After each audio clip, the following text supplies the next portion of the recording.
বাংলাদেশের জনগণ আসলে জাতীয় নির্বাচনে ভোট দেয় with a mindset of local election. সাধারণ মানুষ ওই হ্যাডাম আলা ক্যান্ডিডেটটাকেই পছন্দ করে।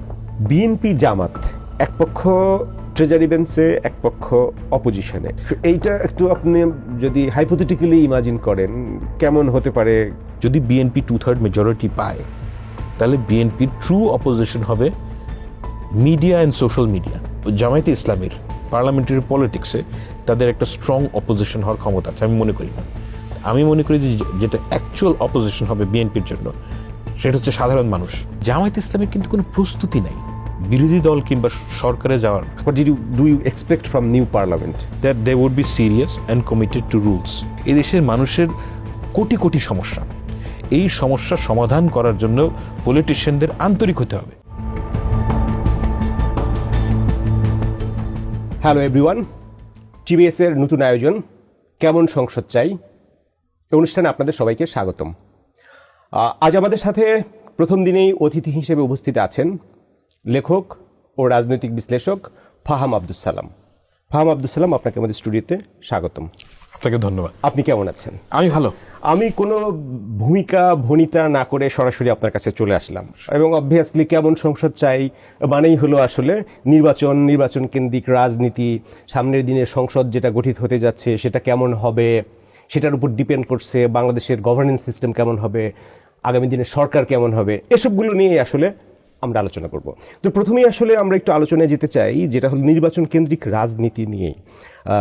নির্বাচনটা যেমন হবে, যেমনটা বলছিলাম, সংসদও তেমনই হবে। তাহলে এখন পর্যন্ত নির্বাচনী মাঠে যে প্রার্থীগুলো দেখা যাচ্ছে, আপনি দেখেছেন প্রার্থিতা যাচাই বাছাই শেষে একটা স্টেজে আমরা চলে এসেছি।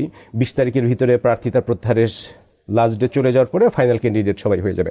সোফার এখন পর্যন্ত যারা প্রার্থী হচ্ছেন এবং যে পরিবেশ বিরাজ করছে সব কিছু মিলিয়ে নির্বাচনটা কেমন হতে যাচ্ছে? দেখেন, নির্বাচন আমার কাছে মনে হয় ভালোই হবে। নির্বাচন হবে এবং নির্বাচনে বাংলাদেশের নির্বাচন যেরকম হয় সেই স্ট্যান্ডার্ডই হবে। যদি আপনি কম্পেয়ার করেন অস্ট্রেলিয়ার সাথে কিংবা ইংল্যান্ডের সাথে, না অত ভালো হবে না, কিন্তু বাই অ্যান্ড লার্জ বাংলাদেশের নির্বাচন একটা ভালোই হবে। কিন্তু আমার কাছে মনে হয় যে এটার চাইতেও বড় একটা প্রশ্ন আছে, এটার চাইতে বড় একটা গুরুত্বপূর্ণ প্রশ্ন আছে। সেটা হচ্ছে কি, বাংলাদেশের একটা অদ্ভুত সমস্যা তৈরি হয়েছে গত 25-30 বছরে। সেই সমস্যাটা হচ্ছে এরকম যে regardless of the political parties, আপনি বিএনপি হন, জামায়াতে ইসলামী হন, আওয়ামী লীগ হন, এনসিপি হন, আপনার নির্বাচন জিততে এক সেট অফ পিপল লাগে, আর গভর্নমেন্ট ফর্ম করতে এবং গভর্নমেন্ট রান করতে আপনার আরেক সেট অফ পিপল লাগে।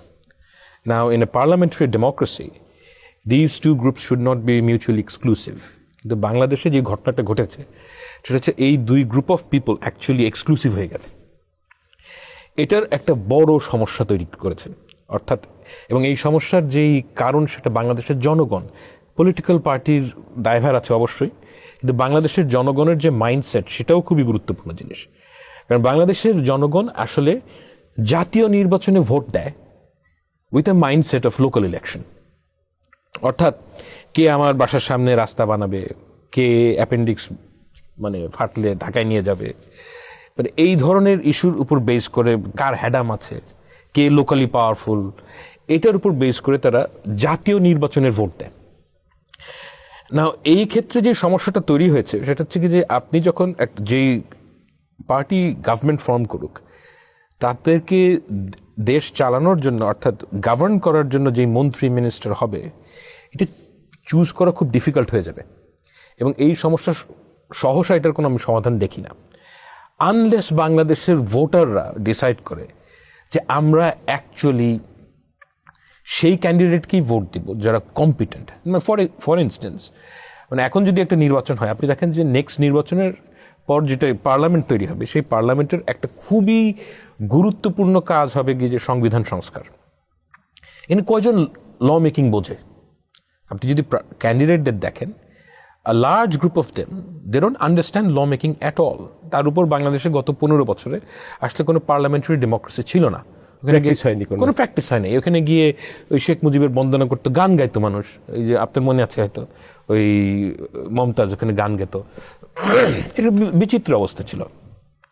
তো ওই অবস্থা থেকে বের হওয়ার জন্য যেই ধরনের ক্যান্ডিডেট দরকার সেটা আমি মনে করি না যে বাংলাদেশের আগামী যেই সংসদ সেই সংসদে বেশ কিছু ভালো ক্যান্ডিডেট আছেন, আমি অস্বীকার করছি না, কিন্তু যেই ধরনের ক্যান্ডিডেট দরকার বাংলাদেশের জন্য, আমি কোনো পলিটিক্যাল পার্টির হয়ে কথাটা বলছি না, বলছি বাংলাদেশের স্টেবিলিটির জন্য যেই ধরনের ক্যান্ডিডেট দরকার আমি সেই রিপ্রেজেন্টেশন দেখি না।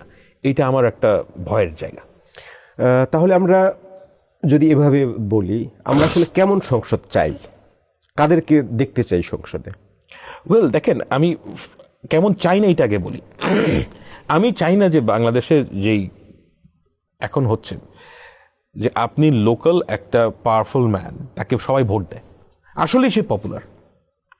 আমি কিন্তু এটা বিএনপি কিংবা এনসিপি কিংবা জামাতকে দোষারোপ করছি না। আমি অ্যাকচুয়ালি দেখেছি যে বাংলাদেশের সাধারণ মানুষ ওই হ্যাডাম আলা ক্যান্ডিডেটটাকেই পছন্দ করে। এই জায়গাটা থেকে কোয়েশ্চেন করা উচিত যে আমি কি ল মেকারকে সংসদে পাঠাচ্ছি নাকি একটা হ্যাডামওয়ালা লোককে সংসদে পাঠাচ্ছি। এই জায়গাটায় মানুষের পরিবর্তন আনতে হবে। যেটা বলছিলেন যেটা হলো স্থানীয় উন্নয়ন, Yeah. আপনার ব্রিজ, কালভার্ট, রাস্তাঘাট, আপনি বলছিলেন অ্যাপেন্ডিক্স হলে আমাকে হসপিটালের বেড পাইয়ে দেওয়ার ব্যবস্থা করে দেবে। তো এটা তো আসলে স্থানীয় সরকারের যে প্রতিনিধিরা তার করার কথা। ইউনিয়ন পরিষদ, উপজেলা পরিষদ, Exactly. পৌরসভা, সিটি কর্পোরেশন, এই যে বিভিন্ন টিয়ার আছে, টিয়ারের লোকজনের করার কথা। তাহলে আমরা যাদেরকে আসলে এমপি হিসেবে ইলেক্ট করছি, তা বেসিক্যালি আমরা ইলেকশন করতেছি, আসলে ইলেক্ট করতেছি হয় উপজেলা চেয়ারম্যান বা ইউনিয়ন much. পরিষদের, এরকম প্রিটি মাচ। তাহলে ওই লেভেলে যখন আমরা ইলেক্ট করতে পারবো স্থানীয় সরকারের ওই লোকগুলোকে যারা আসলে জনগণের ওই কাজগুলো করবে, এক্স্যাক্টলি, তখনই কি কেবল আমরা শুধু ল মেকার হিসেবে যাদের আসলেই রিয়েলি আসার কথা সেই সেট অফ পিপল পাওয়া যাবে? Well that's the start. মানে আমি অ্যাটলিস্ট হোপ করতে পারি যে মানে ওইটা না হলে এটা হবে না। আই ডোন্ট নো ভবিষ্যতে কী হবে, কিন্তু আমি এই 5ই আগস্টের পর থেকেই এই কথা অনেকবার লিখেছি যে আমাদের যেটা দরকার সেটা হচ্ছে আমরা কীভাবে লোকাল গভর্নমেন্টকে স্ট্রেংথেন করব। এই ব্যাপারে বিএনপির উপর চাপ দেওয়া উচিত যে আমাদের একটা প্রপার প্ল্যান থাকা উচিত যে ওকে আমাদের কোনো লোকাল গভর্নমেন্ট নাই, অ্যাকচুয়ালি ফাংশনাল লোকাল গভর্নমেন্ট নাই যেটা আমরা চাই। এখন সে আপনি যদি একটা গ্রামের লোক হন, আপনার একটা মূল সমস্যা হচ্ছে গিয়ে আপনি দেখবেন যে জমি জমার যেই মানে প্রবলেম, এটা একটা বাংলাদেশের গ্রামীণ জনপদের একটা মূল সমস্যা, এবং ওটার জন্য তাকে ঢাকায় আসতে হয়। তো এই যে লোকাল সার্ভিসগুলো আপনি যদি ওই গ্রাম পর্যন্ত নিয়ে যেতে, আমি গ্রাম বলছি না, বলছি জেলা শহরগুলো পর্যন্ত অন্তত নিয়ে যাওয়া যায়, সেই ক্ষেত্রে বাংলাদেশে at least you can start hoping যে ভবিষ্যতে যে ল মেকার হবে তাকে ল মেকার হিসেবেই আমরা পার্লামেন্টে পাঠাবো। এখন সেটা করা যাচ্ছে না। আর আপনি আরেকটা যেই প্রশ্নটা করলেন সেটা হচ্ছে কি যে কেমন ধরনের পার্লামেন্ট চাই। আমি এক্সপেকটেশনের জায়গাটা, এক্সপেকটেশনের জায়গাটা হচ্ছে আইডিয়াল functional। জায়গা থেকে কেমন চাই আমরা? আমি মূলত চাই একটা ফাংশনাল পার্লামেন্ট হোক। ফাংশনাল পার্লামেন্ট অর্থাৎ যেখানে জবাবদিহিতা থাকে, যেখানে আপনি একজন ডিসিশন মেকারকে প্রশ্ন করতে পারেন, এবং আমি অবশ্যই খুব স্ট্রং সংসদীয় কমিটি চাই। সংসদীয় committee it's a very potent tool যদি আমরা প্রপারলি ইউজ করি। আপনি আমলাদেরকে এখানে আনতে পারেন এবং এটা বাইন্ডিং ওভারসাইট ফাংশন যেটা সরকারের উপরে করা উচিত, এবং এটা যদি মানে নেক্সট গভর্নমেন্ট করে আর বি ভেরি হ্যাপি। মানে এটা বাইন্ডিং করা উচিত, এবং বাইন্ডিং করা উচিত অর্থাৎ আপনি যাকে তলব করবেন তাকে আসতেই হবে, এবং তাদের কোনো না কোনো ধরনের ইমপ্লিকেশন থাকা উচিত। তাদের ধরা যাক এই যে ওয়ারেন হেস্টিংসের যেই ট্রায়াল হয়েছিল সেটা কিন্তু পার্লামেন্টে হয়েছিল, এডমন্ডবার্গ করেছিল এই যে ভারতবর্ষে তার অপশাসনের জন্য। তো পার্লামেন্ট তো অনেক ধরনের ফাংশন অ্যাকচুয়ালি করতে পারে, এবং আমার কাছে মনে হয় যে আমাদের যে সংসদীয় কমিটির ওই ক্ষমতাটা থাকা উচিত যে মানে from law point of view binding ক্ষমতা তার থাকা উচিত। অর্থাৎ তারা রেকমেন্ডেশন করলে, তারা যদি কাউকে পানিশ করে কিংবা রেকমেন্ডেশন করে, সেটার একটা মানে এক্সিকিউটিভ মানতে বাধ্য থাকবে এরকম। ইয়েস, এই ধরনের থাকা উচিত তাই আমি মনে করি। কারণ তা না হলে জবাবদিহিতার জায়গাটা মানে it doesn't make any sense. আপনি একজনকে ডাকলেন, সে ইচ্ছে হলে আসলো, ইচ্ছে হলে আসলো না। তাহলে এই সংসদটা আমরা কার্যকর করার জন্য আমাদের সামনে অনেক চ্যালেঞ্জ আছে। নতুন সংসদ যেটা গঠিত হতে যাচ্ছে, সেইটার চ্যালেঞ্জগুলো কতটা অ্যাড্রেস করতে পারবো সময় বলে দিবে। আপাতত এখন পর্যন্ত কিন্তু ওইটাকে ফাংশনাল করা, নিটিগ্রিটি যেগুলো, কমিটি সিস্টেমকে কিভাবে আরও বেশি ফাংশনাল করা যায়, কমিটি সিস্টেমকে ফাংশনাল করতে হলে তো কমিটির সেক্রেটারিয়েট লাগবে, স্টাফ লাগবে, একজন চেয়ারম্যান একটা মন্ত্রণালয়, একটা কমিটি একটা মন্ত্রণালয় ওভারসি করবে, মন্ত্রণালয় আপনার 20,000, 30,000, 40,000 কোটি টাকা সারা বছরে ব্যয় করছে, তো এটার ওভারসাইট ফাংশনে তার তো ওই লজিস্টিকও লাগবে। Yes. তো সেই জায়গাগুলো আমরা অ্যাড্রেস এখন পর্যন্ত কোনো আলোচনায় আমি শুনিনি যে এগুলো অ্যাড্রেস করা হচ্ছে, কিন্তু আমরা আপার চেম্বার নিয়ে যতটা আলোচনা হয়, Yes. এই যে লোয়ার চেম্বার এখন এক্সিস্টিং যেটা, সেটাকে কিভাবে ফাংশনাল করা যায় সেই আলোচনা কিন্তু কোথাও দেখছে না। হ্যাঁ, কারণ আপার চেম্বারে তো সবাই বাংলাদেশের যে এলিট ক্লাস তারা তাকায় আছে যে আমি ওখানে যেতে চাই। এই কারণে সবাই এই ব্যাপারে কিন্তু সবাই খুব মানে একাট্টা হয়ে আছে যে আপার চেম্বার দরকার। আপার চেম্বার বেসিকলি আপার চেম্বারের নিডটা কোথায়? সেটা হচ্ছে কি আমরা মূলত একটা জিনিস চাই, সেটা হচ্ছে কি যে আমাদের যে সংবিধান সংস্কার করা, অর্থাৎ সংবিধানের যে সংশোধনী আনা, সংশোধনী যেন এটাকে আমরা ডিফিকাল্ট করতে চাই। কারণ 2/3 মেজরিটি পেয়ে গেলে কেউ যাতে চাইলেই এটা করতে না পারে। অ্যান্ড এই স্পিরিটটার সাথে আমি একমত যে সরকারের বাংলাদেশের প্রেক্ষাপটে যখন একটা পলিটিক্যাল পার্টি 2/3 মেজরিটি পায়, তারা যাতে ইচ্ছা মতন, মানে আপনি যদি খুব খেয়াল করে দেখেন যে বাংলাদেশের বড় বড় পলিটিক্যাল ক্যাচালগুলো কিন্তু সব এই কারণেই হয়েছে, যে তত্ত্বাবধায়ক সরকার আনা, তত্ত্বাবধায়ক সরকার ডিসলভ করে দেওয়া, এই কারণগুলোতেই কিন্তু বাংলাদেশের মূল যে পলিটিক্যাল ক্যাচালগুলো হয়েছে। এবং এই গাছটাকে টাফ করা উচিত, and I agree with it. সেটা সংবিধান সংশোধন করে একটা ওয়ে আপনি বলতে পারেন রিজিট করে দিলেন, কিন্তু আমাদের নির্বাচন ব্যবস্থাই যদি ত্রুটিপূর্ণ না হয়, শুধু সংবিধান আপনি ঠিক করে দিলেন যেটা কেয়ারটেকার আন্ডারে হবে, কিন্তু বাকি আরো যে আছে সেইটা যদি ফেয়ার প্লে না হয়, তাহলে কি সংবিধান সংশোধন করে ঠিক করে দিলাম আর প্রবলেম? না, আমি প্রবলেম তো অনেক। না, আমি সংবিধান সংস্কারের এবং সংবিধান মানে সংশোধনীর এত বড় ফ্যান না। কারণ হচ্ছে কি, আমি প্রথম থেকেই বলছি যে আমি এই বাংলাদেশে গত 1 বছরে আমি যেটা দেখলাম, সবাই সংবিধানকে বেদ বাক্য মনে করে। সংবিধান সংস্কার করা দরকার, এটা আমি মানি, কিন্তু এইটা আমাদের ক্রাক্স অফ দ্য ম্যাটার না। কারণ হচ্ছে গিয়ে সংবিধান আপনি যাই লিখেন, ওইটার স্পিরিটটা আপনি ফাংশন করছেন কি করছেন না, এইটা তো ভাইয়া লিখে মানে এনশিওর করা সম্ভব না। ওই জায়গার থেকে অনেক বড় বিষয় হচ্ছে কি আপনি কি প্র্যাকটিস করেন। প্র্যাকটিস করাটা হচ্ছে কি মোস্ট ইম্পর্টেন্ট থিং না। ওই পয়েন্ট অফ ভিউ থেকে আমি একটা জিনিস বলতে চাই যে আমাদের যেই জায়গাটা দরকার সবচেয়ে বেশি, সেটা হচ্ছে গিয়ে নির্বাচনী ব্যবস্থাটা, এন্টায়ার নির্বাচনী ব্যবস্থাটা যেন ফ্রি অ্যান্ড ফেয়ার হয়। এই একটা জায়গায় যদি আমরা ভেরি রিজিড থাকতে পারি যে এই জায়গাটায় প্রবলেম ক্রিয়েট করা যাবে না, এই জায়গাটা একটা নিরপেক্ষ ব্যবস্থা রাখতে হবে, আমি মনে করি যে এই ঘটনাটার আফটার ইফেক্ট হিসেবে অনেক সমস্যার সমাধান হবে। কারণ যে কোনো পলিটিক্যাল পার্টি সে যদি জানে যে তার ক্ষমতায় যাওয়ার একমাত্র রাস্তা হচ্ছে গিয়ে জনগণের সাপোর্ট, সে অনেক কাজ করবে না। যে আওয়ামী লীগের সুবিধাটা কি ছিল, আওয়ামী লীগ জানতো যে তাকে নির্বাচনে জিততে হবে না ক্ষমতায় থাকার জন্য, সেজন্য তারা লুটপাট করছে। কিন্তু আপনার যদি এটা জানা থাকে যে আমাকে নির্বাচনে জিততে হবে মাস্ট, তাহলে সে ওই লেভেলের চুরি চামারি হয়তো হবে ছোটখাটো কিছু, কিন্তু লুটপাট করতে পারবে না। তাহলে আগে নির্বাচন কেন্দ্রিক যে রাজনৈতিক সংস্কৃতি গড়ে উঠছে, সেটা চেঞ্জ আসলে আমাদের আস্তে আস্তে আরো অনেক দিকে চেঞ্জ আসার সম্ভাবনা আছে। নির্বাচন নিয়ে যেমনটা কথা হচ্ছিল, এই নির্বাচনে যে প্রার্থী হয়েছে, আমি আপনাকে একটা ডেটা বলি, সেখানে বলা হচ্ছে 2568 জন প্রার্থী যাচাই বাছাইয়ে টিকছে, এর ভিতরে 109 জন মাত্র নারী প্রার্থী, যেটা কিনা টোটাল প্রার্থীর 4.24%। আবার এদের ভিতরে 72 জনকে মনোনীত করেছে দল, বাকিরা স্বতন্ত্র।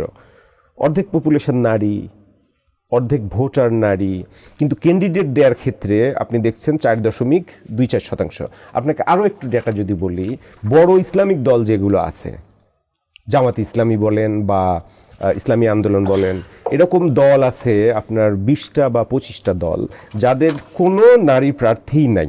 30টা দল, টোটাল দল আছে 21টা, 30টা দলের কোনো নারী প্রার্থী নাই। তাহলে আগামী সংসদ যে গঠিত হতে যাচ্ছে, এই নির্বাচনটা আপনি বলছেন ভালো নির্বাচন হবে, সেই সংসদটা কেমন হবে?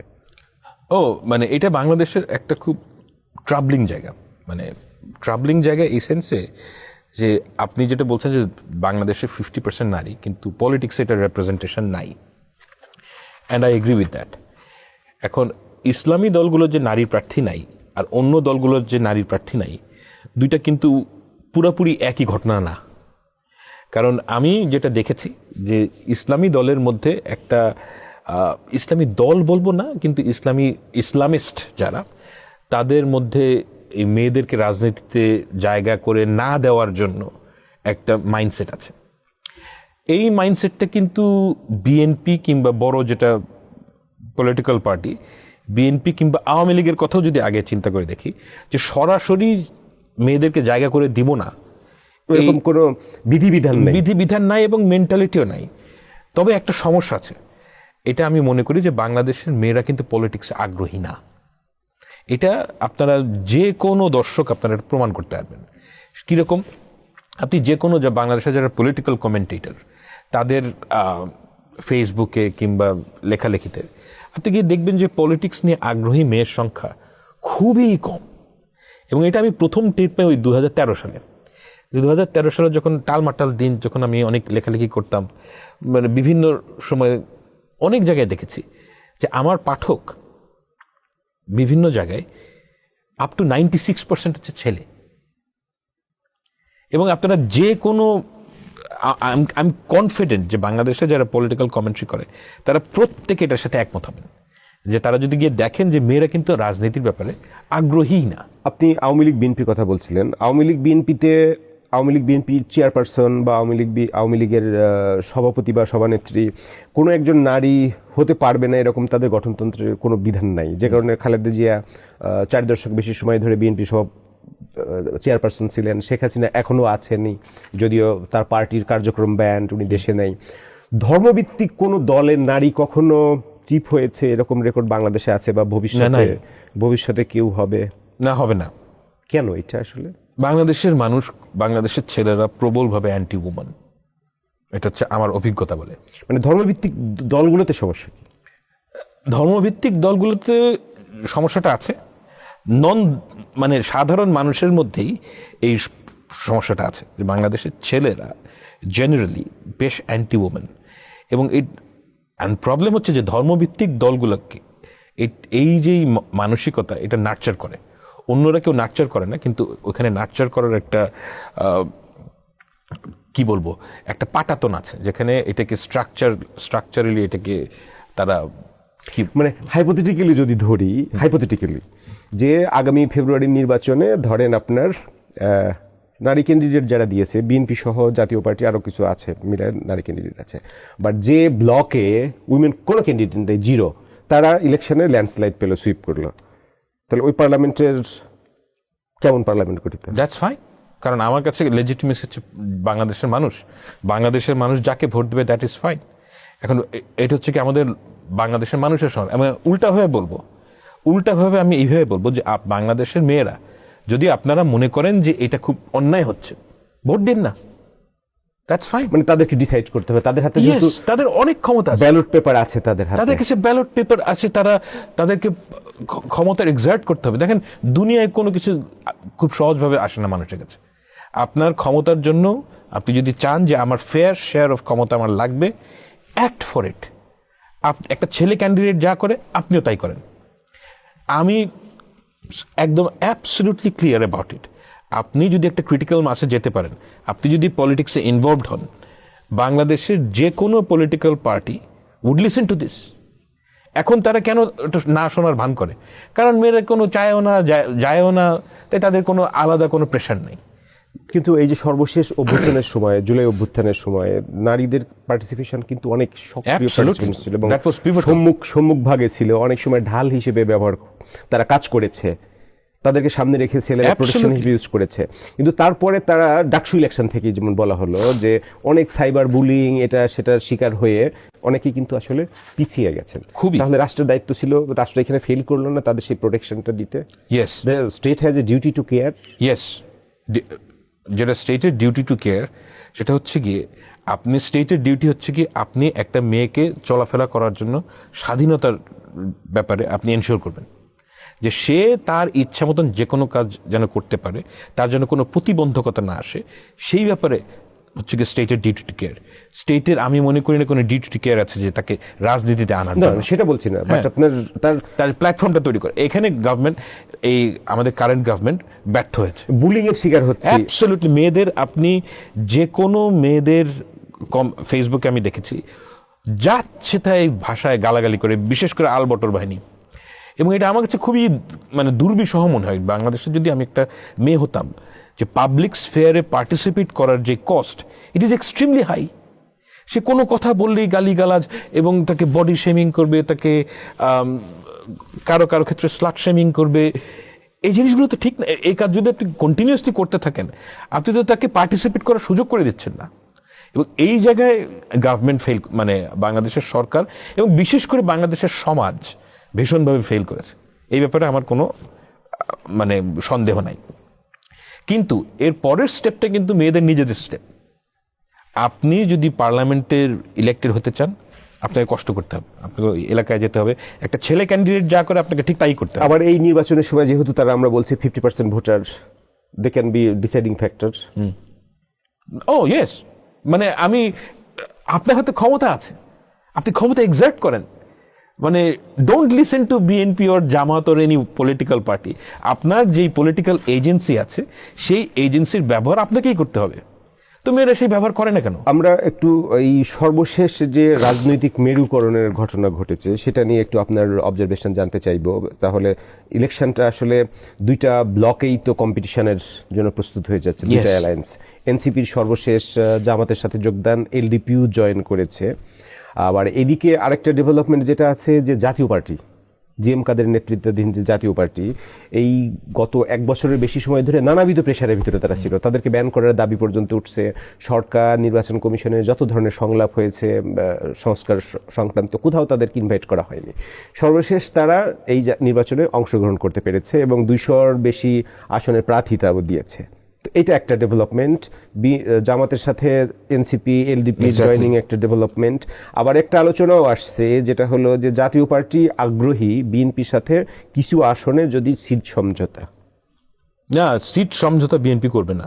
আমি মানে বেশ, আমি তো বিএনপির মানুষ না, কিন্তু আমি জানি না, আমার কাছে মনে হয় যে সিট সমঝোতা বলতে আমরা যা বুঝি সেটা হচ্ছে গিয়ে, ধরেন আপনি এই এলাকায় একজন আওয়ামী লীগের ক্যান্ডিডেট কিংবা একজন জাতীয় পার্টির ক্যান্ডিডেট কিংবা এনসিপির ক্যান্ডিডেট, বিএনপি বলছে আচ্ছা আমি তোমাকে এই জায়গায় ক্যান্ডিডেট দিলাম না, তোমার অনারে হোয়াট এভার ইট ইজ। এটা হচ্ছে সিট সমঝোতা। এটা একটা হাইলি প্রবলেম্যাটিক জিনিস, হাইলি প্রবলেম্যাটিক প্রপোজিশন। এই কারণে যে আপনি চিন্তা করেন, আমি ওই এলাকার একজন ভোটার, আপনি হচ্ছেন গিয়ে বিএনপি, আপনি কি আমাকে জিজ্ঞেস করছেন?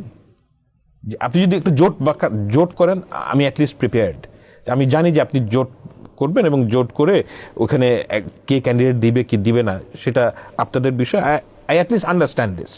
কিন্তু আপনি যদি পিছনের মানে ব্যাকডোরে গিয়ে জামাত ইসলামের সাথে ঠিক করে বলেন যে এই এলাকায় আমি বিএনপি ক্যান্ডিডেট দিবে না, it's a very bad thing, it's a very bad decision. কারণ আমার কাছে মনে হয় যে সবচেয়ে বেশি ক্ষমতা জনগণের হওয়া উচিত। তাহলে আপনি বলছেন ওটা বিএনপি জাতীয় পার্টির আসন সমঝোতা নাও হতে পারে। এনসিপি এবং এলডিপির জামাতের জোটে যোগদানটাকে আপনি রাজনৈতিক তাৎপর্য কতখানি? খুব নেগলিজেবল। এবং আমি মনে করি যে এনসিপির এই কাজটা ইটস এ ব্লান্ডার। তাদের লং টার্ম পলিটিক্যাল যে জার্নি, সেই বিচারে আমার কাছে মনে হচ্ছে it's a blunder, absolute blunder. কারণ দেখেন 2001 সালে বিএনপি এবং জামায়াত ইসলামী এই দুই এবং অন্যান্য সমমনা পলিটিক্যাল পার্টি একটা জোট করে। সেই জোটের যে রেজন ডেটার অর্থাৎ হওয়ার হেতু, সেটা হচ্ছে গিয়ে অ্যান্টি আওয়ামী লীগ ফোর্স হিসেবে। আওয়ামী লীগের বিরুদ্ধে সবাই একমত, right?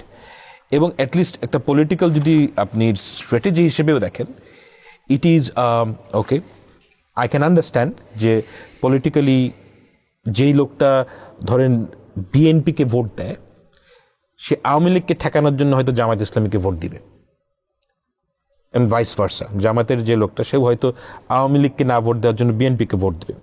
I at least understand, it's not a good thing, আমি এটার পক্ষে কথা বলছি না, কিন্তু এটার যেই জাস্টিফিকেশন দ্যাট ইজ সলিড। কিন্তু এই ক্ষেত্রে যেটা এনসিপির ক্ষেত্রে ভুল হয়েছে আমার কাছে মনে হয় যে জামায়াতে যেই মুহূর্তে দেখেন আওয়ামী লীগ চলে গেছে, জামাত আর বিএনপি কিন্তু একদম 6 তারিখ থেকেই জামাত ইসলামী বিএনপিকে আক্রমণ করা শুরু করে, একদম 6 আগস্ট থেকে। তো আওয়ামী লীগ নাই, জোটের রিজনটা নাই না। এই ক্ষেত্রে যে জোটটা হয়েছে এটার রিজন ডেটাটা কি? কারণ জামায়াতে ইসলামীর ভোটাররা এবং ধরেন জামায়াত ইসলামীর ভোটাররা প্রচণ্ডভাবে অ্যান্টি বিএনপি, আই এগ্রি, কিন্তু এনসিপির ভোটাররা তো প্রবলভাবে অ্যান্টি বিএনপি না। এখন যেই সমস্ত আসনে তারা কি প্রো জামাত? তারা প্রো জামাতও না, যারা ভোটার। তাহলে এনসিপির ভোটাররা কি জামাতের ক্যান্ডিডেটকে ভোট দিবে না? আমার কাছে মনে হয় দিবে না। এনসিপিতে কিন্তু ভাঙনেরও সৃষ্টি হয়েছে এটাকে কেন্দ্র করে, এক ডজনের বেশি নেতৃবৃন্দ পদত্যাগ করেছে। কারণ এনসিপির যে নেতা নেত্রী তারা তো চায় না জামাত, তাদের অনেকেই চায় না জামাতের সাথে জোট করতে। তাদের জন্য বেস্ট ছিল যে তারা যদি জামায়াতে ইসলামী কিংবা বিএনপির সাথে জোট না করে। কারণ দেখেন রিয়ালিটি হ্যাজ চেঞ্জড। এনসিপির যে প্রমিস ছিল 1 বছর আগে, সেই প্রমিস এখন আর তাদের মধ্যে নাই। আপনি যদি সাধারণ মানুষের সাথে কথা বলেন, they are not that popular anymore. তো সেই ক্ষেত্রে তাদের পপুলারিটি রিগেইন করতে হবে, এবং এই পপুলারিটি রিগেইন করতে গেলে তাদের জন্য জামাতি ট্যাগ হওয়াটা এটা একটা ভালো জিনিস না। সবাই ট্রোলিং করছে, অ্যান্ড মানে তাদের যে ব্র্যান্ড ইমেজ সেটা হচ্ছে গিয়ে ইয়াং পিপলের ব্র্যান্ড ইমেজ, এবং ইয়াং পিপলের ব্র্যান্ড ইমেজ হচ্ছে গিয়ে তরুণ প্রজন্মকে রিপ্রেজেন্ট করেন বলে বলা হতো তারা। ইয়েস, এবং জেনজিদের নেতৃত্বে গঠিত বাংলাদেশের প্রথম পলিটিক্যাল পার্টিও কিন্তু তারা। এক্স্যাক্টলি। কিন্তু আমার কাছে মনে হয় না যে জেনজির মধ্যেই এনসিপির এখন আর সেই ক্রেডিবিলিটি আছে। আমি জেনজির সাথে মানে জেনজির অনেক মানুষের সাথে কথা বলেই দেখেছি যে তারা এনসিপিকে নট নেসেসারিলি তাদের যেই পলিটিক্যাল অ্যাসপিরেশনের আউটলেট এটা মনে করে না। তারা প্রবলভাবে ডিসহার্টেন্ড। এবং আপনার সাথে আগেও যেটা কথা হচ্ছিল যে এই শো এর আগে আপনি বলছিলেন যে জেনজির ছেলেমেয়েরা ভীষণভাবে দুঃখ পেয়েছে, এবং আমার নিজের অভিজ্ঞতাও তাই, যে তারা ভীষণভাবে আশাহত হয়েছে। এবং এই আশাহত হওয়াটা আমি এটাকে নেগেটিভ অর্থে দিচ্ছি না, আমি বলছি তাদের একটা লং পলিটিক্যাল জার্নি আছে। একটা বাংলাদেশের মতন দেশে একটা নতুন পলিটিক্যাল পার্টি তৈরি করা কঠিন কাজ, এবং এই কঠিন কাজটা তারা যদি চালিয়ে যেতে চায় তাদেরকে পজিটিভলি তাদের চিন্তা করতে হবে যে আমরা কীভাবে যেই আশাহত হয়েছে তাদেরকে আশা দেয়া যায়, কীভাবে তাদেরকে রিগ্রুপ করা যায়, এবং কীভাবে সংগঠিত হয়ে তরুণদের মুখপাত্র হওয়া।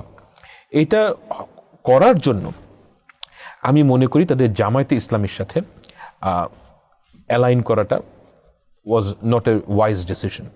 এটা বিএনপির জন্য কতটুকু চ্যালেঞ্জিং বা কতটুকু আপনার সুবিধা দিবে? আমার তো মনে হয় বিএনপিকে সুবিধা দিবে এই জোট। মানে চ্যালেঞ্জ না বিএনপির জন্য? না, প্রতিপক্ষ শক্তিশালী হয়ে গেল এমন কিছু মনে হয় না? প্রতিপক্ষ শক্তিশালী হতো যদি ভোটাররা একত্র হতো। কারণ যেদিন এনসিপি এবং এলডিপি জামাত জোটে জয়েন করলো, তার ওই দিন বা তার পরের দিনেই জামাতের একজন সিনিয়র নেতা বলেছিলেন যে এখন বিএনপি একা হয়ে গেল। জামায়াত ইসলামের লোকের অনেক কথাই বলতে পারে। আচ্ছা, আমরা আবার আমার সংসদীয় রাজনীতিতে ফিরে আসি, সংসদে চলে আসি। আমরা সংসদ ছেড়ে রাস্তায় চলে এসেছিলাম। এই যে আমাদের রাজনীতি সংসদ থেকে রাস্তায় চলে আসে, পার্লামেন্টকে বলা হয় টেম্পল অফ ডেমোক্রেসি, এবং আমাদের পলিটিশিয়ানরাও তাদের বক্তৃতা বিবৃতিতে কিন্তু বলেন সংসদ সকল কর্মকাণ্ডের কেন্দ্রবিন্দু। সেটা কোনোদিন ব্যাখ্যা করে বলেন না, আমাদের ভোটাররাও কোনোদিন আসলে জানতে চায় নাই যেটা হলো সকল কর্মকাণ্ডের কেন্দ্রবিন্দু মানে কি। এই যে আমরা প্রথমে আলোচনা করছিলাম ল মেকিং থেকে শুরু করে ওভারসাইট ফাংশন, যেমন সংসদের আপনার অ্যাপ্রুভাল কর্তৃত্ব ছাড়া আপনি ট্যাক্স ইম্পোজ করতে পারছেন না, আপনাকে বাজেট পাস করে নিতে হচ্ছে পার্লামেন্টের কাছে। দ্যাটস দ্য বলা হয়ে থাকে যে no taxation without representation. Authority belongs to the আসলে পার্লামেন্ট, যেখানে পিপলস রিপ্রেজেন্টেটিভ। কিন্তু আমরা এই যে আশাহতের কথা বলছিলাম, আমি জাস্ট আপনাকে একটু ব্যাকগ্রাউন্ড ডেটা বলে আপনার আলোচনার সুবিধার্থে। সেটা হলো আমাদের আশা নিয়ে যাত্রা শুরু হয়েছিল স্বাধীনতার পরেও। তো 73-তে 1973 সালে প্রথম সংসদ নির্বাচন হলো। 2 বছরের মাথায় এসে আমরা একদলীয় শাসন পেলাম 22 সাল, যেখানে শুধু আপনার সংসদীয় গণতন্ত্রকে ব্যারি করলাম না, গণতন্ত্রটাকেই আমরা শেষ করে দিলাম। তারপরে ধরেন সামরিক শাসন, স্বৈর শাসন, এই চলতে চলতে 1990 সালের ডিসেম্বর পর্যন্ত আসলো আবার একটা গণ অভ্যুত্থান। সেই গণ অভ্যুত্থানের মাধ্যমে 91 সালে আবার আমরা স্বপ্ন দেখছিলাম সংসদীয় গণতন্ত্রের যাত্রাও শুরু হলো। প্রথম 1-2 বছর ভালোই যাচ্ছিল, তারপর আবার সেই নির্বাচন কেন্দ্রিক, নির্বাচনটা কেমন হবে, কার অধীনে হবে, কিভাবে ক্ষমতায় যাওয়া যাবে, সেই কেন্দ্রিক রাজনীতি থেকে সংসদ বর্জনের রাজনীতিও কিন্তু শুরু হলো। সেই যে সংসদ বর্জনের রাজনীতি শুরু, আপনার 7 পার্লামেন্ট যেটা 1996 সালে গঠিত হলো, সেটাতে সংসদ বর্জন হয়েছে। 8ম জাতীয় সংসদ যেটা 2001 থেকে 6 ছিল, সংসদ বর্জন হয়েছে। 2008 নির্বাচনের মাধ্যমে যেটা গঠিত হলো, সেটাও সংসদ বর্জনের কালচার ছিল। এরপরে 14, 18, 24 এই ইলেকশনগুলো আলোচনায় আমরা না হয় নাই গেলাম, কারণ এটা একতরফা ছিল, একদলীয় ছিল, পার্লামেন্ট ছিলই না। পার্লামেন্ট বলে আসলে ওইটার জাস্ট একটা ফর্মালিটি মেনটেন করে কিছু লোক সেখানে বসেছে। তাহলে এই যে রাজনীতিকে পার্লামেন্টে রাখা, পার্লামেন্টের যাতে আর রাস্তায় না আসবে, আগামী সংসদ যাদের নিয়ে গঠিত হতে যাচ্ছে, সেই জায়গাটায় কতটা আশার আলো দেখাতে পারবে? ওয়েল, এটা এই মুহূর্তে বলা কঠিন, এই মুহূর্তে বলা কঠিন, কারণ মানে যেটা আমরা একটু আগে বলছিলাম যে আমরা কিন্তু একটা নতুনভাবে জার্নি শুরু করতে যাচ্ছি। কারণ আমাদের এইবারের পার্লামেন্টের ম্যাক্সিমাম যারা মেম্বার হবেন তারা কিন্তু জীবনে প্রথমবার হচ্ছেন, ম্যাক্সিমাম। এবং এই জায়গায় আমাদের সিনিয়র লিডারশিপ মানে আমার ধারণা জামায়াত ইসলামের খুব কম ক্যান্ডিডেট আগে পার্লামেন্ট মেম্বার হয়েছেন। বিএনপির কিছু ক্যান্ডিডেট আছে যারা আগে পার্লামেন্ট মেম্বার হয়েছেন এবং তাদের একটা বয়সের দিক থেকেও তারা সিনিয়র। যে সিনিয়রদের যে রোল প্লে, এটা this would be the most important thing. আমি একটা জিনিস ভয় পাই যে 1991 সালের নির্বাচনের পর হাসিনা যেই জায়গায় আমাদের পলিটিক্সের টোন সেট করেছিল, এটা খুবই আত্মঘাতী। মানে আমি কোনো কাজই করতে দিব না, যে কোনো কিছু বললেই আমি এগেইনস্টে যাব। অপোজিশন মিন্স অপোজিশন, মানে এই লেভেলের অপোজিশন একটা দেশের জন্য খুবই আত্মঘাতী। আমরা ওখান থেকে বের হতে চাই। যে আপনি যেটা বললেন, আমি আপনার সাথে একমত যে পার্লামেন্টেই সকল প্রবলেমের সলিউশন বের করতে হবে, পার্লামেন্টের প্রপারলি অ্যাক্ট করতে হবে, এবং পার্লামেন্টে কিন্তু যথেষ্ট ক্ষমতা আছে। যদি মারামারিও করতে চান আপনারা পার্লামেন্টের ভিতরে করেন, এক্স্যাক্টলি, মারামারিটা রাস্তায় নিয়ে আসবেন না, এক্স্যাক্টলি, জনগণ জনজীবনকে বিপর্যস্ত না করে। এক্স্যাক্টলি, মানে আমার কাছে মনে হয় যে এটা মানে আমরা কি এইরকম গান্ডু জাতি হব যে আমরা যে কোনো কিছুতে শাহবাগে গিয়ে মানে অবরোধ করে মানুষের জনজীবন বিঘ্ন করে আমরা। তো এইটা ওই যে সংবিধান সংশোধন সংস্কারের কথা বলা হচ্ছে, কোথাও ওই সংস্কার করা যায় কিনা, যেটা হলো আপনার পার্লামেন্টের মেয়াদ থাকাকালীন সময়ে সেটার বিরোধী দল মানে অবভিয়াসলি অনেক রিজিড হয়ে যাবে যে এই পার্লামেন্ট বয়কট করতে পারবে না, বয়কট কালচার। কারণ ও আগের পার্লামেন্ট, যে পার্লামেন্টগুলোর আমি উদাহরণ বললাম, ওই পার্লামেন্টগুলো দেখবেন যেটা হলো অর্ধেকের বেশি কার্যদিবস বিরোধী দলের অনুপস্থিতিতেই সংসদ একতরফাভাবে, মানে একটা বাইসাইকেল 2টা চাকা থাকা দরকার, একটা চাকায় চলছে। হ্যাঁ, এবং এই কাজগুলো আমার কাছে মনে হয় কি, এটার যে মাইন্ডসেটটা তৈরি হয় সেটা হচ্ছে যে পার্লামেন্টে বিরোধী দল হয়, যেই হোক, বিএনপি, আওয়ামী লীগ অতীতে যেই হয়েছে, তারা তাদের মাথায় একটা জিনিস কাজ করে যে আমার যে ভোটার তারা এটা মাইন্ড করবে না, আমার যে যারা আমাকে ভোট দিয়েছে, আপনি যে তার সাথে অ্যাকচুয়ালি বিশ্বাসঘাতকতা করছেন এটা তারা মনে করে না। আমার তো দায়িত্ব আছে, আমাকে যে ভোট দিয়ে এখানে পাঠিয়েছে তার হয়ে কথা বলার জন্য তো আমাকে দায়িত্ব আছে আমার। এই দায়িত্ব যদি আমি না পালন করি এটা তো ভালো জিনিস না। এবং এই জায়গার কারণে আমার মনে হয় যে বাংলাদেশের পলিটিক্সের যে পার্লামেন্ট সিরিয়াস না, এবং এখানে এবং এটা কিন্তু আইন করে ঠিক করা সম্ভব না, এটা প্র্যাকটিসের বিষয়। এবং এখানে যারা সিনিয়র লিডারশিপ আছে ফ্রম বোথ দি পার্টিস, তাদের হিউজ রেসপন্সিবিলিটি আছে। এবং আপনি যেমনটা বলছিলেন সিনিয়রদের রেসপন্সিবিলিটি আছে, এবং বড় একটা অংশ নতুন প্রথমবারের মতো সংসদে আসছে। রুলস অফ প্রসিডিউর, সংসদের ফাংশন, কিভাবে কথা বলতে হয়, মাঠের ভাষা আর সংসদের ভাষা তো এক না। কারণ আপনি মাঠে যা কিছু বলে যাচ্ছেন আপনাকে ধরছে না, কিন্তু ওইখানে বললেই দাবি উঠবে যে তার বক্তব্য এক্সপান্স করা হোক। আনপার্লামেন্টারি ল্যাঙ্গুয়েজ কিভাবে অ্যাড্রেস করতে হয়, কোন পয়েন্টে দাঁড়ায়। তাহলে এদের জন্য তো এক্সটেন্সিভ আসলে ওরিয়েন্টেশনও দরকার, সেটা কিনা পার্টিগুলো সেই প্ল্যান আছে কিনা। ওয়েল, মানে আমি জানি না, কারণ এটা তো আসলে সত্যি কথা বলতে কি, এই মুহূর্তে আমার মনে হয় না কোনো পলিটিক্যাল পার্টি ওই পর্যায়ে গেছে ভাবছেন, এত অ্যাডভান্স লেভেলে ভাবছেন বলে আমার মনে হয় না। আপনি অনলাইনে অনেক লেখালেখি করেন যেমনটা বলছিলেন, এবং আপনার অনলাইন অ্যাক্টিভিস্ট হিসেবেও আপনার একটা বড় পরিচিতি আছে। সামাজিক এই যোগাযোগ মাধ্যমে যে ধরনের আপনার কন্টেন্ট আসে, অনেক কন্টেন্ট আসে ভালো, দ্যাটস ওকে, কিন্তু কিছু কন্টেন্ট আসে উস্কানিমূলক, ইনস্টিগেট করছে, গুজব ছড়াচ্ছে, পলিটিশিয়ান কোনো ব্যক্তি সম্পর্কে কুৎসা রটনা করছে, এগুলো তো চলছে। আবার আমাদের এখানে কিন্তু এমনও ঘটেছে যেটা হলো বিভিন্ন মব ভায়োলেন্সকে ইনস্টিগেট করা হয়েছে, অর্গানাইজড করা হয়েছে। তো এই ফোর্সটা আগামী নির্বাচনের ঝুঁকি হিসেবে আবির্ভূত হতে পারে কিনা? অ্যাবসলিউটলি। তাহলে সেটার প্রতিকারের উপায় কি থাকবে? ওয়েল, আমি একটা জিনিস মনে করি, দেখেন, একটা হচ্ছে কি, আপনি ভুল করেছেন, ভুল তথ্য দিয়েছেন, এটা আমরা সবার ক্ষেত্রেই হতে পারে। কিন্তু ডিসইনফরমেশন, আপনি যেখানে একটা প্ল্যান্ড ওয়েতে একটা গুজব ছড়াচ্ছেন এবং একটা ইনস্টিগেট করছেন, মিথ্যা কথা বলছেন, এটাকে আমাদের ট্যাকল করার জন্য আমাদের হেভি হ্যান্ডেড হতে হবে। একটা উদাহরণ দিই, আমাদের অনলাইন অ্যাক্টিভিস্টরা ডেইলি স্টার এবং প্রথম আলোতে আক্রমণের জন্য যাদের মিলিয়নস অফ ফলোয়ার্স আছে, তারা এই আগুনে বাতাস দিয়েছে। নাও this is unacceptable.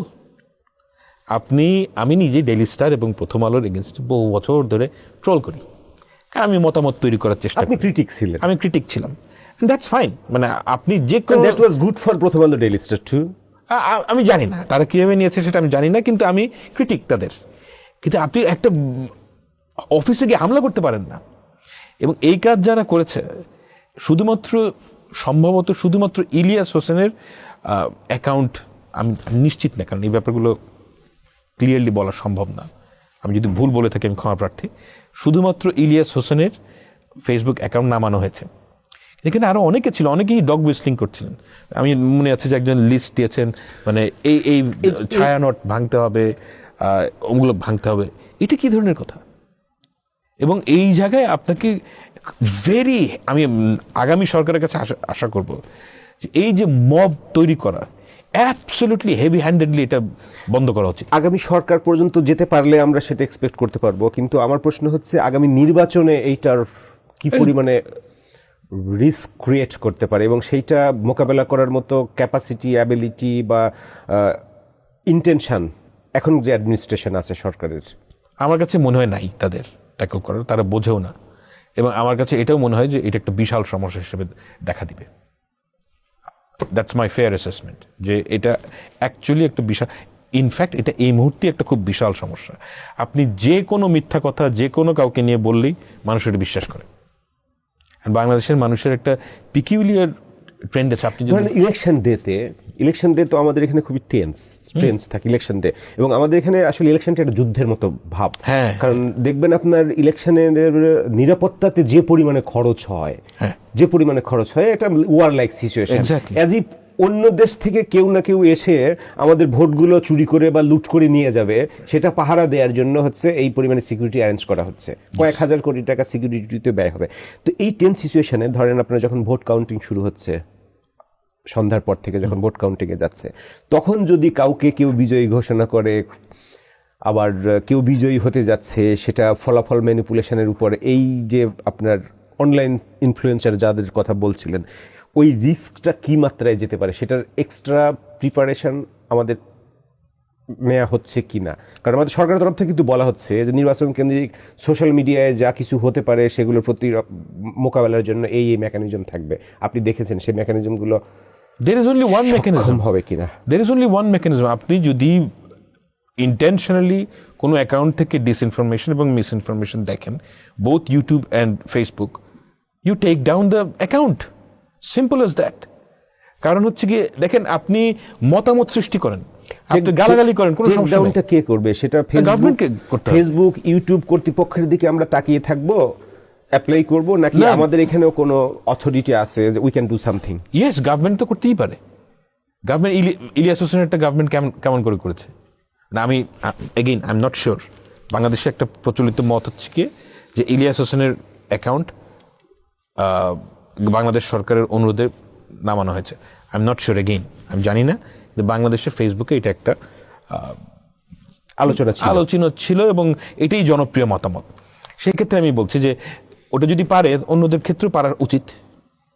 And let me B absolutely clear, আমি কিন্তু ফ্রিডম অফ এক্সপ্রেশনের এগেইনস্টের মানুষ না, প্রবলভাবে এর পক্ষের মানুষ, কিন্তু মিসইনফরমেশন এবং ডিসইনফরমেশন ফ্রিডম অফ স্পিচকে ব্যাহত করে।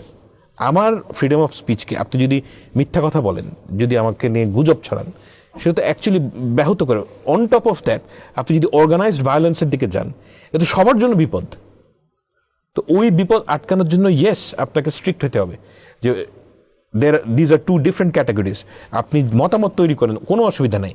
আপনার বিএনপির কোনো নেতাকে গালি দিয়ে বিষয়টা কি এরকম, যেটা হলো আমি আপনি এখানে ফ্রি স্পিচ যার যত খুশি বলছি, কিন্তু একটা গ্যারান্টি আছে যে আপনি কখনোই আমাকে ঘুষি মারবেন না, ফিজিক্যালি আমাকে অ্যাসল্ট করবেন না। অ্যাবসলিউটলি। আমার ফ্রি স্পিচের হদ্দি হচ্ছে এখানে আমি আমার নাক পর্যন্ত আসতে পারেন, but you can't touch my nose. আপনাকে আমি টাচ করতে পারবো না। অন এন্ড আপনার যে প্রাইভেট প্রপার্টি, আমি এটা ধ্বংস করার আমার কোনো অধিকার নেই। এবং আমার যে ইমেজটা আছে সেই ইমেজটাও আপনি অ্যাসাসিনেট করবেন না রিউমারের মাধ্যমে, উস্কানির মাধ্যমে। এই জায়গাটা গ্রে এরিয়া, এই জায়গাটা ভীষণভাবে গ্রে এরিয়া। এখানে কোনো দিকে একভাবে স্ট্যান্স নেওয়া সম্ভব না। কারণ ধরেন আপনি যদি হার্ভি ওয়াইনস্টাইন হন, সেই ক্ষেত্রে আপনার যে ইমেজ আমি ধ্বংস করতে চাচ্ছি না, সেটা তো সোসাইটিতে কারো কারো একটা ইমেজ তৈরি হয়েছে। ইয়েস। তো এখন ধরেন আমাদের এখানে কিছু পলিটিশিয়ান তো ক্লিন পলিটিশিয়ান হিসেবে পরিচিত আছে, যেটা দলমত নির্বিশেষে সবাই তাকে রেসপেক্ট করে। ভোট দিবে কি দিবে না, দ্যাটস ডিফারেন্ট কোশ্চেন, দলমত নির্বিশেষে। সেই পলিটিশিয়ান সম্পর্কে তার যে ইমেজটা, ওই ইমেজটা যদি এখন আমি এই মিসইনফরমেশন, ডিসইনফরমেশন নানাভাবে ম্যানিপুলেট করে এআই জেনারেটেড এইটা যদি আমি হার্ট করতে চাই, তাহলে এইটা I don't have an answer to this. I don't have an answer to this because এই জায়গাটা ভীষণভাবে ট্রিকি। এটার কোনো স্ট্রেট এক সাইডে নেওয়ার মতন উপায় নাই। যেমন কোন জায়গায় জোক, কোন জায়গায় আমি ফাইজলামি করছি। যেমন ধরেন আমি এআই দিয়ে একটা ফাইজলামি করলাম কাউকে নিয়ে, বাট ইট ইজ ফাইজলামি। হ্যাঁ, এটা আমি বুঝতে পারছি। ওটাকে আপনি মানে ব্যান করবেন না। সো এই জায়গাটা ভেরি কমপ্লিকেটেড। কিন্তু যেটা কমপ্লিকেটেড না, সেটা হচ্ছে যে ফিজিক্যাল অ্যাসল্ট, আপনার প্রাইভেট প্রপার্টির ধ্বংসের আহ্বান জানানো, এগুলো করা যাবে না। তাহলে আগামী সংসদে আবার আমরা একটু ফিরে আসি। হাইপোথেটিক্যালি যদি একটু আলোচনা করি, জাস্ট হাইপোথেটিক্যালি, আমরা আপাতত দৃষ্টিতে এখন পর্যন্ত মনে হচ্ছে যে বিএনপি নেতৃত্বাধীন একটা জোট আছে, জামাত ইসলামের নেতৃত্বাধীন একটা জোট আছে। ইলেকশনের আউটকাম যেটা হবে, এই ইলেকশন একজনকে রুলিং পার্টি হিসেবে প্রডিউস করবে, একজনকে অপোজিশন হিসেবে প্রডিউস করবে। কেমন সিচুয়েশন হয় যদি আপনার ধরেন জামাত ইসলামী ট্রেজারি বেঞ্চে, বিএনপি অপোজিশনে, বিএনপি ট্রেজারি বেঞ্চে, জামাত ইসলামী অপোজিশনে, ট্রেজারি বেঞ্চে মিন্স তার সরকার। কেমন সংসদ, কেমন বাংলাদেশের দিকে যাত্রা? আমি একটা জিনিস মনে করি ভাই, সেটা হচ্ছে কি যে মানুষের জিনিসটাকে ভুল বুঝে। খুবই আপনি যদি আউটসাইডার হিসেবে চিন্তা করেন, জামায়াত ইসলামের কিন্তু কোনো প্রস্তুতি নাই বিরোধী দল কিংবা সরকারে যাওয়ার, তেমন কিন্তু কোনো প্রস্তুতি নাই। মানে এই ব্যাপারটাকে আমি একবার আগেও একটা টক শোতে বলেছি, সবাই চিল্লাচিল্লি করে, কিন্তু কেউ এই উত্তরটা দেন না যে জামায়াত ইসলামীর ফাইন্যান্স মিনিস্টার কে হবে। তারা বলে যে সারা দুনিয়ায় অনেক লোক আছে, এবং অনেকেই খুব বেশ স্টুপিড দেখলাম যে অনেকেই মনে করে যে তারা একটা ইসলামী ব্যাংক বানিয়েছে, তাহলে তারা মন্ত্রণালয় চালাতে পারবে না, মানে ফাইন্যান্সিয়াল ইনস্টিটিউশন বানাচ্ছে। মানে they don't understand a simple fact যে আপনি যখন ব্যাংক বানান, ব্যাংকের লক্ষ্য হচ্ছে গিয়ে প্রফিট, টাকা বানানো। আর সরকার যখন চালান, সরকারের লক্ষ্য হচ্ছে গিয়ে টাকা খরচ করা অ্যান্ড ওয়েলফেয়ার নিশ্চিত। ইয়েস, কমপ্লিটলি ডিফারেন্ট জিনিস। এবং আপনি একজন ব্যাংকারকে আপনি পাবলিক সার্ভিসে আনেন, সে ফাংশন করতে পারবে না। কিন্তু বলা হয়ে থাকে তো, যেটা হলো এখন পর্যন্ত যে জামাত ইসলামী একমাত্র ওয়েল অর্গানাইজড এবং ডিসিপ্লিন দল। করবেন কি আপনি? বয় স্কাউট খুবই ডিসিপ্লিন। আপনি যেমন দেখেন, যেটা এই নির্বাচনে বিএনপির রেবেল ক্যান্ডিডেট আছে, বিদ্রোহী ক্যান্ডিডেট আছে, বিভিন্ন জায়গায় মারামারি হয়েছে বিএনপির, কিন্তু জামাত ইসলামীর কোনো বিদ্রোহী ক্যান্ডিডেট নাই, কোথাও কোনো মারামারি নাই নিজেদের দলগুলোর ভিতরে। ওয়েল অর্গানাইজড এবং দে টুক লটস অফ প্রিপারেশন। এমন ওয়েল অর্গানাইজড হতে লাভ নাই, আপনাকে তো গভর্নমেন্ট অ্যাকচুয়ালি দেশটাকে চালাতে হবে। আপনি আমাকে 3জন ক্যান্ডিডেটের কথা বলেন জামায়াত ইসলামের, যেই 3জন ক্যান্ডিডেট কোনো লার্জ বিউরোক্রেসিতে মিড লেভেলে কাজ করেছে। These are difficult jobs. আপনি মন্ত্রণালয় চালানো কোনো ইজি কাজ না। এখন এই কাজগুলো কিন্তু অভিজ্ঞতা লাগবে। আপনার কোনো লার্জ অর্গানাইজেশনে যদি আপনি কোনোদিন কাজ না করেন, এবং আপনি যদি গিয়ে মানে আপনি পার্লামেন্টেরিয়ান হতে পারবেন, কিন্তু আপনি যখন মন্ত্রণালয় চালাবেন আপনার এক্সপিরিয়েন্স লাগবে। Most of the candidates, I am quite certain about it, আপনি যদি তাকে ব্যালেন্স শিট দেন, ব্যালেন্স শিট পড়তে পারবে না। সেই প্রিপারেশন কি তাহলে বিএনপির আছে? বিএনপির মধ্যে আমি ক্যান্ডিডেটদের মধ্যে না হলেও ক্যান্ডিডেটদের মধ্যে তো আছেই, অনেক এক্সপিরিয়েন্স লোক আছে, দ্যাট আই ক্যান ভাউচ। অনেক এক্সপিরিয়েন্স লোক বিএনপিকে হেল্প, মানে বিএনপির যে আপনি পলিসিগুলো যেমন দেখছেন। নতুন সরকারের সামনে বড় চ্যালেঞ্জ হিসেবে যেগুলো আসছে, অর্থনীতি একটা বড় বিষয়, তার সবার আগেই আসবে যেটা হলো জিনিসপত্রের দাম কমানো, দ্রব্যমূল্যকে কন্ট্রোলে আনা। এবং সরকার যখন ক্ষমতা নিচ্ছে নির্বাচনের মাধ্যমে, তার 2-3 দিন পরেই রমজান শুরু হয়ে যাচ্ছে। এক্স্যাক্টলি, এবং রমজান আসা মানেই কিন্তু বাংলাদেশের একটা কমন ক্যারেক্টার, বাজারে আগুন লাগে। আগুন লাগে। সেই আগুনের মুখে নতুন সরকারের যাত্রা শুরু হচ্ছে। এক্স্যাক্টলি, আরও মানে আরও হাজার হাজার চ্যালেঞ্জ থাকবে, কিন্তু আমি যে জিনিসটা দেখতে চাই যে কম্পিটেন্ট প্রফেশনালস। কারণ আমি এমন লোক চাই না, যেমন ধরেন আমি দেখছিলাম যে জামায়াত ইসলামের একজন আগের ক্যান্ডিডেট, উনি একজন ওয়াজ করেন, সে পিকিউলিয়ার ম্যান, মানে আমি জানি না ফাইনালি উনি মানে মনোনয়ন পেয়েছেন কিনা, মানে হয়তো জোটের কারণে পান নাই, আই ডোন্ট নো। তো উনি দেখি যে বলছেন যে ফেসবুকে একটা ওয়াজের মধ্যে বলছেন যে আমি যদি আজকে রাতে বলি কালকে 100টা বিয়ে করতে পারবো। নাও আই ওয়াজ থিঙ্কিং যে this guy is potentially a parliament member, মানে what kind of a stupid man he is. আপনি পার্লামেন্ট মেম্বার হতে চান, এগুলো কী ধরনের কথা বলেন?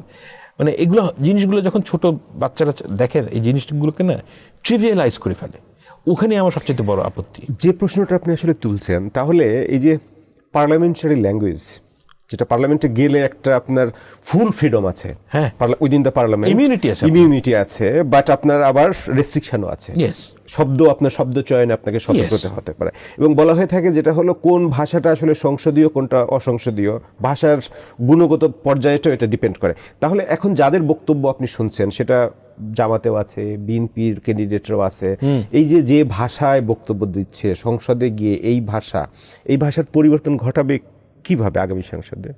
ওয়েল, চেষ্টা করতে হবে। এগুলো তো গ্যারান্টি দেওয়া সম্ভব না। যেটা সম্ভব সেটা হচ্ছে বাংলাদেশের সাধারণ মানুষকে এই কনসেনসাসে আসতে হবে যে এই জোকারদের আমরা পার্লামেন্টে পাঠাবো না। মানে বাংলাদেশের সাধারণ মানুষের এজেন্সি আছে এবং এই এজেন্সি তাদের ব্যবহার করতে হবে। আপনি যেখানে যেই দলেরই, যদি বিএনপির হয়, জোকারদেরকে আপনি পার্লামেন্টে পাঠায়েন না। আমরা আগে কখনোই এমন সংসদ ওইভাবে দেখি নাই, মানে যে সংসদগুলো, মানে আমাদের আসলে বাংলাদেশের ইতিহাসে 4টা নির্বাচন তো মোটামুটি গ্রহণযোগ্য নির্বাচন হয়েছে, 4টাই ইন্টারিম গভর্নমেন্ট কেয়ারটেকারের আন্ডারে হয়েছে, 91, 96 জুন, 2001, 2008। বিএনপি জামাত এক পক্ষ ট্রেজারি বেঞ্চে, এক পক্ষ অপোজিশনে, এই সিচুয়েশন আমরা কখনো দেখি নাই। এই পার্লামেন্টে সেটা দেখতে যাচ্ছি। Yes, most probably. মানে এইটা একটু আপনি যদি হাইপোথেটিক্যালি ইমাজিন করেন, কেমন হতে পারে? আমি মনে করি, হ্যাঁ, আমি সত্যিকার অর্থেই মনে করি বাংলাদেশে যদি বিএনপি 2/3 মেজরিটি পায়, তাহলে বিএনপির ট্রু অপোজিশন হবে media and social media. I do not think যে পার্লামেন্টে যেই ক্ষমতা থাকবে, পার্লামেন্টে যেই কয়টা সিট পাবে, যদি 2/3 মেজরিটি ক্রস করে, সেই ক্ষেত্রে জামায়াতে ইসলামের পার্লামেন্টারি পলিটিক্সে তাদের একটা স্ট্রং অপোজিশন হওয়ার ক্ষমতা আছে। আমি মনে করি না। আমি মনে করি যে যেটা অ্যাকচুয়াল অপোজিশন হবে বিএনপির জন্য, সেটা হচ্ছে সাধারণ মানুষ। বাংলাদেশের এলিট ক্লাস বলেন, এরা ধীরে ধীরে জনমত তৈরি করবে বিএনপির এগেনস্টে, এবং সেটার মূল বাহন হবে ফেসবুক অ্যান্ড ইউটিউব। আমি মনে করি না যে যদি রেজাল্ট উল্টাটা হয়, 2/3 মেজরিটি জামাত অ্যালায়েন্স পেল না, জামায়াত ইসলামের 2/3 মেজরিটির কোনো উপায় নেই। আপনি এটা হাইপোথেটিক্যালি ভাবতে চান না? না, যেমন হাইপোথেটিক্যালি আমি এটা চিন্তা করতে পারি না যে আওয়ামী লীগ নেক্সট ইলেকশন জিতছে। না, আওয়ামী লীগ তো প্রসেসেই নেই। তো বাট হাউএভার, মানে 2/3 মেজরিটি পাওয়ার জন্য যেই ধরনের পাবলিক সাপোর্টের কথা আমি বাদ দিচ্ছি, আমি বলছি যেই ধরনের সংগঠন দরকার, যে ধরনের জনমত দরকার, সেটা জামায়াত ইসলামীর নাই। 2/3 majority for Jamaat at least next election is not possible. তাহলে আগামী নির্বাচনে আপনি মোটামুটি কনফিডেন্ট বিএনপি নির্বাচনে জিতবে, ইট ডাজন্ট ম্যাটার। আমি আসলে আসলে না কনফিডেন্ট না, আমি ওই লাইনে চিন্তাই করি না। আমার চিন্তা একটা জায়গায়, বাংলাদেশের সাধারণ মানুষ ভোট দিক, ফ্রি অ্যান্ড ফেয়ার ইলেকশনে সে ভোট দিক, এবং ভোট দিয়ে সে তার যে পছন্দের ক্যান্ডিডেট তাকে পার্লামেন্টে পাঠাক। এইখানেই আমার আশা, এতটুকুই আমার আশা। কারণ হচ্ছে কি, আমি এই একই কাজ করে গেছি গত 13-14 বছর ধরে। বিএনপি ক্ষমতায় জিতলে যেটা বলা হচ্ছে তারেক রহমান প্রধানমন্ত্রী হবে, জি, এবং এটাই তার কিন্তু প্রথম নির্বাচন। এক্স্যাক্টলি। খালেদা জিয়ারও যেমন 91-এ প্রথম নির্বাচন ছিল, প্রথম নির্বাচনেই প্রাইম মিনিস্টার হয়েছেন। বিএনপি জিতলে তারেক রহমান প্রাইম মিনিস্টার হলে এটা তার প্রথম নির্বাচন। তার সামনে মেজর চ্যালেঞ্জ এখন থেকে কি কি আছে? কর্মসংস্থান, সরকার গঠনের পরে একটা চ্যাপ্টার এবং ইলেকশন পর্যন্ত একটা চ্যাপ্টার। আমি মনে করি মানে পলিটিক্যাল কন্টেনশনে আমি যাচ্ছি না, আমি বলছি যে ওনার অ্যাজ সরকার গঠন করলে ওনার যেই মেজর চ্যালেঞ্জ হবে সেটা হচ্ছে গিয়ে, প্রথম হচ্ছে কর্মসংস্থান। বাংলাদেশে প্রচুর বেকার মানুষ, এদের এত বেকার থাকলে আপনি কোনো পলিসি ইমপ্লিমেন্ট করতে পারবেন না। তো এই জায়গাটা সবচেয়ে বড় ব্যাপার। দ্বিতীয় জায়গা হচ্ছে গিয়ে ধ্বংসপ্রাপ্ত ল অ্যান্ড অর্ডার সিচুয়েশন, এটাকে রিবিল্ড করা কঠিন কাজ। এবং থার্ড একটা ব্যাপার হচ্ছে যে বাংলাদেশের যে বিউরোক্রেসি, সেই বিউরোক্রেসি গত 16 বছর আওয়ামী লীগ এমনভাবে ধ্বংস করেছে কমপ্লিটলি। এবং ইউনূস সাহেব যে কথাটা বলেছিলেন এটা সত্যি কথা, যে একটা যুদ্ধে ধ্বংসপ্রাপ্ত দেশের বিল্ডিংগুলো পড়ে যায়, আমাদের বিল্ডিংগুলো আছে কিন্তু আদারওয়াইজ এটা একটা ধ্বংসপ্রাপ্ত দেশ। And he was right. ওই জায়গা থেকে রিবিল্ড করতে গেলে প্রচুর চ্যালেঞ্জ আসবে, এবং এটার একটা প্রথম সমস্যা হবে বিএনপি যদি গভর্নমেন্ট ফর্ম করে, যে বিউরোক্রেসির মধ্যে যেই কনফার্মড আওয়ামী যারা, এদেরকে আপনি রাখবেন নাকি এদেরকে বের করবেন? It's a very difficult question, এবং আমি জানি না উনি কি করবেন। জামাত সরকার গঠন করলে তাদের আমির doctor Shafiqur Rahman prime minister হবেন, তার সামনে চ্যালেঞ্জ কি? একই চ্যালেঞ্জ? তার সামনে হিউজ চ্যালেঞ্জ। মানে জামায়াত ইসলামী যদি, বাংলাদেশের আরবান এলিট ক্লাস ইজ প্রবলভাবে অ্যান্টি জামাত। তো মানে জামায়াত ইসলাম যদি সরকার গঠন করে, সেই ক্ষেত্রে তাদের সমস্যা হবে যে আরবান লিটারেটি ক্লাস এরা প্রবলভাবে অ্যান্টি জামাত। বাংলাদেশের বিউরোক্রেসির মধ্যে আমি দেখেছি যে একটা বিশাল গ্রুপ আছে যারা ভীষণভাবে অ্যান্টি জামাত। তো এই অ্যান্টি ফোর্সকে সাথে নিয়ে দেখেন, আপনি যখন চ্যালেঞ্জার হবেন, এই জিনিসটা কিন্তু খুব গুরুত্বপূর্ণ। আপনি যখন পার্লামেন্টারি পলিটিক্সে চ্যালেঞ্জার হবেন টু দ্য এস্টাবলিশড ফোর্স, তখন একটা থাম রুল হচ্ছে গিয়ে কোনো পার্টি যেন আপনাকে প্রবলভাবে এগেনস্ট পার্টি না হয়। অর্থাৎ ধরেন আমি এনসিপি এবং আমি চ্যালেঞ্জার হতে চাই, অর্থাৎ স্ট্যাবলিশড যেই ফোর্সগুলো আছে বিএনপি, জামায়াত, আওয়ামী লীগ, এই 3 ফোর্স কেউ যেন আমার অ্যান্টি না হয়। কেন? কারণ হচ্ছে আমার লক্ষ্য হচ্ছে গিয়ে এই 3 পার্টির থেকে যারা স্ট্যাবলিশড ভোটার তাদেরকে অ্যাট্রাক্ট করা। এখন আমি যদি আইডিওলজিক্যাল গ্রাউন্ডে এনসিপি হয়ে যদি জামায়াত ইসলামী, বিএনপি এবং আওয়ামী লীগ কোনো না কোনোভাবে যদি সবাই আমাকে শত্রু মনে করে, মানে টলারেট করতে না পারে, তাহলে আমাকে ভোটটা দিবে কে? পার্লামেন্টারি ডেমোক্রেসির এটা একটা মূল ব্যাপার, যে আপনি যদি চ্যালেঞ্জার হন, ইয়েস আপনার একটা ফোর্স থাকবে, আপনার একটা সাপোর্ট গ্রুপ থাকবে, কিন্তু অন্য সাপোর্ট গ্রুপগুলো যেন আপনার মানে কমিটেড এগেইনস্ট পার্টি না হয়, অর্থাৎ তারা যেন সাইড চেঞ্জ করতে পারে। যে চ্যালেঞ্জগুলোর কথা বলছিলেন, জি, যে আপনার ব্যুরোক্রেসি সবকিছুই আসলে ল অ্যান্ড অর্ডার থেকে শুরু করে এভরিথিং, আমাদের কোনো ইনস্টিটিউশনই আসলে ফাংশনাল করছে না, but we need institution. Exactly. Institution, political ইনস্টিটিউশনগুলোর যেমন ডেমোক্রেটাইজেশন দরকার, ইকোনমিক ইনস্টিটিউশনগুলোরও ডেমোক্রেটাইজেশন দরকার। আমরা ইকোনমিক সেক্টর নিয়ে খুব বেশি আলোচনায় যাই নাই। তো সবকিছুর নেতৃত্বে তো আসলে আগামী সংসদকেই দিতে হবে। ইয়েস। তাহলে বাংলাদেশের আগামী দিনগুলোর ভবিষ্যৎ আগামী সংসদই ডিটারমাইন করবে, বা কেমন যাত্রা হবে সেটাও এখান থেকেই শুরু হবে। আমাদের প্রসেসের মধ্যে কমিট করতে হবে। এছাড়া there is no magic pill to this. আপনাকে প্রসেসের মধ্যে কমিট করতে হবে এবং প্রসেস মানতে আমাদের হবে। যে হাই এক্সপেকটেশন আছে, সেই এক্সপেকটেশনের উপরে নেক্সট পার্লামেন্ট কতটা ডেলিভার করতে পারবে? হ্যাঁ, এইগুলো সমস্যাজনক। আমি 5ই আগস্টের পর আমার কাছে মনে হচ্ছে যে অনেক মানুষ, মানে আমিও অপটিমিস্ট, অন্যরাও অপটিমিস্ট।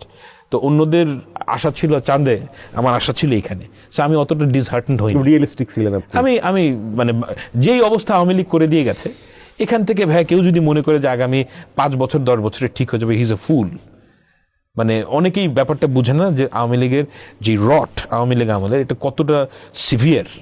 তো এখান থেকে বের হওয়ার জন্য সবচেয়ে গুরুত্বপূর্ণ বিষয় হচ্ছে গিয়ে যে জামায়াতে ইসলামী, এনসিপি, বিএনপি, এই 3টা মেজর পলিটিক্যাল পার্টির মধ্যে একটা কমিটমেন্ট থাকতে হবে যে ভাই আমরা রাজনীতি করছি, দ্যাট ইজ ফাইন।